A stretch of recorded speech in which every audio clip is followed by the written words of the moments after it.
It's more. He is so fast. I think it's more. Yeah, he's so fast. So fast. Yeah, you can see on the thing, you know. Unbelievable. People have likened Salah to Messi in recent weeks. Sorry? A few people have likened Salah to Messi in recent weeks. Mo Salah to Messi. I just want to know your thoughts on that. A lot of respect of Salah, a lot of respect. But like I respect a lot, I help him to tell him, so try to be avoid to be compared with the other guy, please. Take question in Spanish, please. Hola Pep, abans d'atacar el City històricament, com deia... صلاح لاعب سريع جدا يتحول بسرعة إلى الهجوم ونعرفه جيدا. في المباراة الأولى في ليفربول عانينا في الشوط الأول، لكننا سيطرنا على الثاني، ونعتقد أن هذا سيكون سيناريو المباراة المقبلة أمامهم كذلك. أعتقد أن مفتاح الفوز سيكون تفهم أن لكل كرة أهميتها، وإنهاء كل هجمة لنا بارتداد سريع، لأنهم فريق يتحول في لحظة إلى الهجوم، بالنظر إلى أن لاعبي المقدمة لديهم يتميزون بسرعة هائلة، وأي كرة ينهيها منافسهم بشكل سيء يستغلونها. لا بد من بناء اللعب جيدا. فانتاستيك، رائع، لعيب ممتاز، لعيب عظيم، لعيب متواضع جدا، شخص متواضع، شخص مسؤول، يتحمل المسؤولية، مستعد انه ينفذ اي حاجة لمنتخب بلده. انا ما اقدرش اطلب حاجة زيادة من اللي هو بيقدمه لي. مرحبا بك مرة اخرى زيدان في ابو ظبي. محمد حامد. Le dan las gracias y la bienvenida a Zinedine Zidane, Emiratos Árabes Unidos. أعلم أن هذا السؤال قد لا تكون له علاقة بنهائي الغد. De un medio local, de un periódico llamado Etihad. الإجابة التي سوف تعطينا إياها. Es una pregunta que no tiene relación con el torneo de mañana, pero aún así dice que le va a preguntar. أتيحت لك الفرصة لمشاهدة لاعب ليفربول محمد صلاح، كيف تراه وكيف ترى مستواه؟ Le preguntan por Salah, que juega en el Liverpool, ya que es muy importante para esta región. ¿Qué piensa de él? ¿Qué capacidad tiene de él? Y sobre todo, ¿cómo le ve jugando en equipos de gran nivel como el Liverpool? Yo creo que es un gran jugador. Yo creo que lo ha demostrado jugando en la Roma. Ahora lo están demostrando con el Liverpool. Yo creo que es un jugador importante de este equipo. Y cada vez va creciendo y yo creo que todavía es joven y es uno que puede dar más al fútbol. Pero pienso, no se habla mucho de los jugadores, pero me pregunta si es un jugador que aprecio mucho. Joined that list at Chelsea of ones that got away, a bit like Kevin De Bruyne, isn't he? Yeah, he is, and it's difficult. I don't think there shouldn't be too much finger pointing. I was there with Salah. He was young. It was probably an early stage in his career.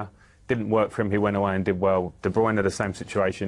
It's very hard. Chelsea have got an abundance of talent in those positions at that time. So I'd rather focus on the player and credit to them for going away, working hard and coming back. What's changed then in his game from the player that you trained alongside? Personality and the feeling of deserving to be there. I think a huge part. He's always had these abilities. He was quick. He had the good feet. But now he comes and he feels like he's a top player. He's got a different body shape as well. He's got shoulders. He's more physical. When he was at Chelsea, he was a baby in terms of football terms. Now he's coming into the prime years of his career. He's got that confidence of doing well at Roma. He's in a good place, and he's come and started really well. And that's just, continued. I think a big thing when you go to a new club is how you get your first step in the door. Are you coming to be a starter, or are you coming to be a squad member to work your way into the first team? I think at Chelsea, it was evident he was coming to work his way in. So therein is a confidence issue maybe. And he seems, from what the guys have said about him, he's not one who to be out there with all the bravado. He's quite a laid-back character. He's come to Liverpool as a starter, and you're seeing the benefits in his performance. And he's risen to the challenge of arriving at a big club. He's been at big clubs before, but at a big club with a big price on his head as well, and he seems to have just almost accepted that, doesn't he? Yeah, but with real humility. You just see it. I think his nature, from knowing him and seeing how he reacts. I like seeing players who score week in, week out, and he's not doing the interviews after the game. Maybe he's a bit shy, but I like the humility in him as well. Is he quiet? I don't really know him too well, but it seems like he's doing his football, his talking on the pitch. I'm not sure whether he's too confident in his English right now, but it doesn't matter. He can forget all the interviews he wants as long as he keeps scoring. He's doing the right talking on the pitch. There was a time where we were testing and he was saying, I don't score, I don't know why. I said, listen, it's just a matter of time and confidence, and when you have the confidence, everything can happen. And you can see now that he's scoring goals and he's becoming a boss, a leader of his team, and we saw it in the national team, and we saw it also in Liverpool in a few games. I believe he can bring a lot of his leadership, his experience that he's learning in Liverpool, and also what he has learned with the national team, how they qualified in front of thousands and thousands of people, of fans, you know, and for him, playing a lot of big competition will help him to be among the best players in Europe. And well, during the World Cup, I really believe that. International break, obviously you lost one of your key players in Sadio. Salah, on the other hand, had a great time in Egypt, scored the 2 goals, got them through to the World Cup, and he comes back into the mix. And you mentioned the little time that you have with the players now. What condition does he return in? What do you expect from him? Very proud. Mohamed Salah we're talking about now, right? Yeah, very proud. Did anybody see the 6-minute video about the summary of the game when you saw? I never saw a celebration like this for 1-0 after 66 minutes. I thought it's a golden goal in the World Cup final. Then 87 minutes they made the equalizer. Boom. Obviously not the nicest moment. And then 94 minutes. I never saw a celebration of a penalty like this, and until anybody said, by the way, we still have to score. And I nearly had a heart attack when I thought I had to go down there and take the situation that he did it. And I would say in this moment he's our #1 penalty taker. That pressure was unbelievable. He did really well. And after 27 years, I think fantastic news for Egypt. And that's a really good generation what they have there. So they should go to the World Cup. But how it always is, first you need to be qualified. So now out there. As mais conhecidas são as favoritas ao título sempre, né? Entre elas Brasil, Alemanha, França, Espanha, Argentina. São seleções que qualquer campeonato que esteja, eles vão ser os destaques, né? Eu acho que de surpresa, acho que a Bélgica tem um excelente time. Salah vem muito bem, é um grande jogador, né? E acho que pode fazer diferença também na Copa do Mundo. Ask a question, right? Yeah. Who is your favorite player in? Salah. Salah. Oh,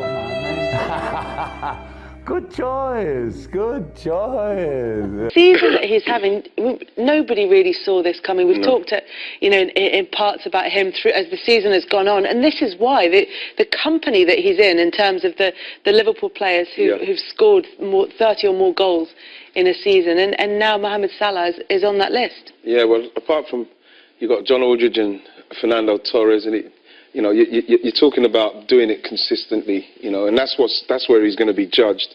Those players on that list have done it consistently, whether it's there or in other clubs, and that's what Mo now has to do. And when you consider the amount of goals he's got and the chances he's missed, I think that what's happened is he was going on to say, like you said there, Kels, he's closer to the goal.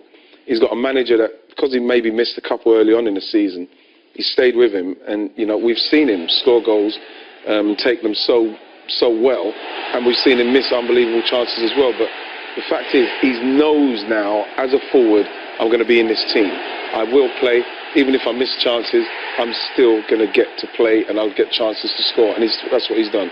Do you think that the difference between the Mohamed Salah that we're seeing at Liverpool and the one that we saw at Chelsea, Rob, is that he's just getting more opportunities, or is it that he's changed as a player as well? Well, he was a lot younger and more immature, and it probably lacked the confidence that he's got now. He had lots of chances at Chelsea, and he missed a lot of chances at Chelsea. He didn't score with any real frequency, and that was his problem, because then he becomes a substitute all the time, and then he's got 15 minutes to make an impact, and maybe he gets 2 big chances and misses 2 big chances, so then you go, I'm not going to start with him. And I've got to say, I've got to hold my hands up here, because I was partly in the conversation that led to him being sold, because when I was talking with Jose, and he says, they won't give me any money for players, I've got to sell before I can buy in the transfer window. And I said, well, I can think of a couple you can get rid of. I said, Mo Salah and Andre Schürrle. Right, and the next thing, they're sold in the transfer window. And so every time he scores for Liverpool, my daughter's team, I sit there going, did I really say that? Oh, I wish he was still at Chelsea. So, but it's good for family relations. She loves it. Yeah, exactly. I mean, do you see a difference in him as a player? I mean, it seems. I mean, you've both mentioned it, the fact that he does miss chances, and everybody misses some chances, but the goals that we've seen him, a couple. But it does seem that he's just getting so many opportunities. Well, this is what's happened, and we saw at Roma, you know, he had opportunities because he was playing, and they had faith in him, and he stayed on the pitch. So if you miss a chance early, and back when we played, it was a natural thing for a forward. You miss a couple because that's what you do. You're there to score, of course, but you're going to miss some. But what I found what's happened in recent times is that players are getting taken off, forwards are getting taken off at 60 minutes, and what you want is you want to be able to play through those times, so as then you can, when defenders are tiring and chances are coming, you're able to be on the pitch to take the chances. But what's happened with Mo Salah, what obviously didn't happen with him at Chelsea, he didn't stay on the pitch long enough to get past these missing the chances phase, because once he comes off the pitch, he said, yeah, well, he missed a couple of chances. When he went to Roma, all of a sudden he started to blast, and he's come here, missed a couple of chances, but he stayed on the pitch, and then now he's got his confidence, and he is closer to the goal, and he's got great feet, great skill. You know, we saw it with the last goal there when he's coming from the left, he's taking people on, he's getting the luck, he's getting the breaks as well, and he's finishing really well. The consistent thing has always been he gets in positions where he can score goals. He's always been on the end of chances all the way through his career. So he's got the pace and he's got the vision to see the chance. Now he's starting to convert them, and now he's got a manager who says, well, I don't mind if he misses a few, because I know he's going to score bundles, because he's always on the end of it. His pace will get him through. He's got one-on-ones. He's going to score more than he misses. So he's got that, as you say, that the faith of the manager. He's always had the pace to get in those positions. Now the manager's backing him, and he's rewarding the boss for the confidence. Absolutely.